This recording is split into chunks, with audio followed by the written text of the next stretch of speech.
There is an animal called the Angela fish, and it's one of the ocean's most striking creatures because it lives very deep in the waters where sunlight hardly reaches, down where there is a lot of darkness. But one of the most interesting things about this Angela fish is that it carries a small light in front of its mouth. And this small light is very bright. The fact that it is deep down in the ocean, this light kind of creates attraction. It attracts prey to eat because of the darkness. So when the prey look at the light, they think it is guiding them to somewhere. Now, because there is that darkness, the light seems like safety. To some, it creates curiosity. To some, it looks like an opportunity. But the moment you get closer to it, you discover that it was not guidance, it was not safety, it was not an opportunity, but rather it was a trap. Now, why do I bring this? It comes as a strong warning, especially to us who are Christians. Not everything that shines is safe. Not everything that looks good is helpful. And not everything that is helpful is holy. Now, when you look at temptations, they do not come obvious. They do not come wearing the darkness, but they come wearing the light. Temptations always come in a way that is attractive. They always come in a way that feels so safe and helpful. They come wearing a great light. Most of the temptations will come with a promise of comfort. Because you're suffering, you're broke, and then someone comes to you offering you some good cash. Sometimes these temptations come offering pleasure, joy, happiness, fun. Sometimes it is quick success. In a very short time, when you look at the way it is presented, in a very short time, you're going to be one of the richest guys in town. Sometimes it looks like a shortcut to relief. So when you look at temptations, they glow. When you look at their logic, it is glowing. When you look at them, there is a lot of excitement at the face. Now, sometimes you look at them and you say, if I only do this once, I will have hit the jackpot. You look at the excitement, you look at the light, you look at the pleasure that is smeared at the top, and you just see like you're going to cope up with life. Everything is going to be okay. You look at how everyone is doing it, especially when you look at the financial temptations, and they draw for you the tabulations and all that, and you think, wow, everyone is doing it, I think I should also run into this. Sometimes you just want to keep it to yourself. No one should know about this. It belongs to me. It is just so good to share it with others. Sometimes you think it is the right time for you to deserve something like that. Now, sin often appears inviting and good and wonderful before it shows you the bit where it is going to distract you. Yes, it is good, it is brilliant, it looks wonderful, it is going to give you some nice pleasure, it's going to give you success in the shortest time possible. You look at it and you're going to be relieved of certain things. Now, when you read the Bible, in the book of James, chapter 1, verse 14 and 15, say that each person is tempted when they are dragged away by their own evil desire and enticed. Now, when we are enticed and drifted away by our desires, that is when sin gives birth to death.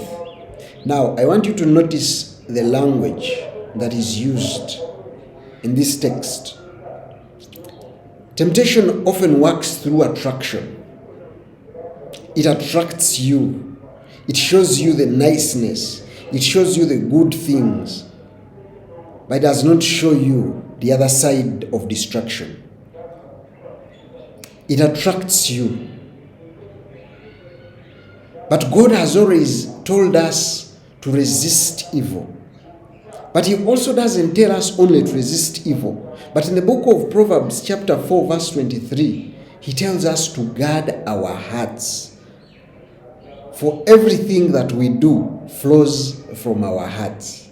Now, when your heart is into pleasure, when your heart is looking at quick success, when your heart is looking at shortcuts, trust me, you're going to fall into a lot of temptations. Now, when you look at the anglerfish that I told you about in the beginning, yet its light has a powerful lure. But the anglerfish itself is not all powerful. Now, when you look at how prey gets stuck to the anglerfish, it is only when it comes more closer to it. And so it is the same thing with us. Temptations cannot force us to sin. The person who is tempting us cannot compel us to do evil, or whatever is tempting us, whatever circumstance is tempting us, it does not compel us to do evil.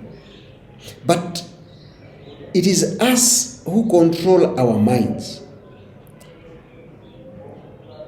The situation, the circumstance, that person bringing you into temptation does not control your mind.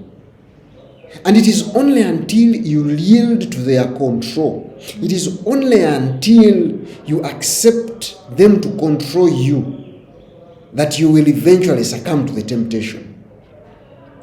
Now, this means that me and you are not helpless. We have the control. And by God's grace, we can just choose to distance ourselves. By God's grace, we can choose to create boundaries. By God's grace, we can choose to pray over everything. But above all, you can choose to just walk away from the temptation. Now, I want to ask you a question. How do you live wisely in a world full of situations that lure us to sin? And I want to give you an answer that is also in the form of a question. As we live in this world that is full of temptations, that is full of things that lure us to sin, we need to ask ourselves every time we face a circumstance like that, what is this circumstance? What is this temptation? What is this lure actually offering me? Yes, it is offering you comfort. But is this comfort holy? Is this comfort worth? Is this comfort that you're getting glorifying God? Yes, it is offering you pleasure. But what are the consequences of the pleasure you're going to have? Yes, you're going out to have fun. But what are the consequences of the things you're going to do as you're having fun? Are they positive consequences? Are they negative consequences? Yes, you're going to gain, but what is the effect? What is the cost of this gain? Are you going to gain all these at the expense of your integrity? We just need to stay close to the real light. Now, the book of 1 Thessalonians tells us to test everything and hold on to what is good. So as the lures of the world come to you, Ask yourself, is the comfort I am getting good? Yes, hold on to it. Is it holy? Yes, hold on to it. But if it is the opposite, please do not. Ask yourself, is the pleasure I am getting going to keep me in a good relationship with my friends, with my family, with my God? If yes, then go on. But if there is an element of no, however small that element of no is, please don't. Whatever I am going to gain in whatever I am going to do, is it good? Is it going to take away my integrity? Is it putting my integrity at a test? How do I overcome it? Yes, the deep sea is dangerous because it is dark. This world is dangerous because it is full of sin. This world is dark. Even during the day it is dark. People have bad hearts. People have ill intentions. People are bringing to you good things, nice things. People are being good to you because they have an intention behind that. But Jesus tells us in the book of John chapter 8 verse 12 that I am the light of the world. Jesus' light does not trap us like the light of the anglerfish, but it guides us. We need to keep within this light. We need to find time to study scripture. We need to find time to devote ourselves in prayer. But above all, we need to be honest in all the accountabilities that we make. Because when we do all that, when we keep ourselves in scripture, when we keep ourselves grounded in prayer, we are less vulnerable to fake light. Do not go out alone. Do not drift out alone. Do not do things alone. Because isolation makes temptations and lures stronger. God is using the community that we live in to protect us. Ask someone about something. If something feels so good, ask a friend about it. Ask people in the community about it so that you're protected. Let us always encourage one another. When someone comes to you, do not just let them go away. Give them honest and good advice and opinions so that none of us might be hardened by the sin's deceitfulness. That is what Hebrews 3:13 says, that encourage one another. The anglerfish reminds us that the enemy's bait is often attractive, but God's way is life. And when you choose Christ, you're not just avoiding a trap, you are walking in freedom. Now, as we get into the weekend, develop a habit that will keep you in Jesus' life over this weekend and the week to come and the days to come. It could be a morning prayer. It could be a study of the Bible. Or it could be just reducing the harmful inputs that we put into our body. And I want to assure you that you will overcome all temptations. God bless you.